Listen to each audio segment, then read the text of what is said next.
Sa dinami-dami ng tao ngayon, paano mo kaya malalaman kung sino sa kanila ang para sa'yo? Malay mo, nakasalubong mo na siya.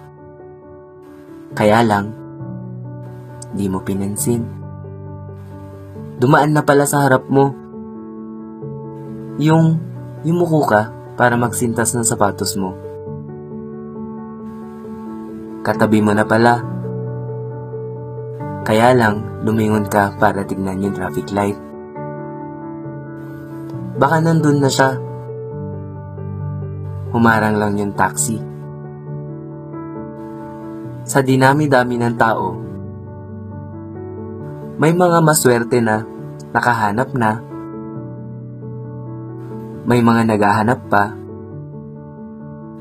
may iba sumuko na. Pero ang pinakamasaklap sa lahat, yung nasa iyo na, pinakawalan mo pa. Pero paano nga kaya, no? Kung isang beses lang darating ang para sa'yo, palalampasin mo pa ba?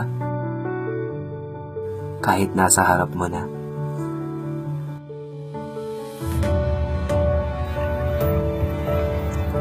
Lahat tayo nangangarap na maharap ang best love ever natin. Habang hindi pa natin nahanap, okay nga lang ba na masaktan ang masaktan? Definitely, hindi. Pero, okay lang. Dahil lahat tayo may only failures, only mistakes, and only heartbreaks. Pero meron din tayong only chances and only choices kung paano maging masaya.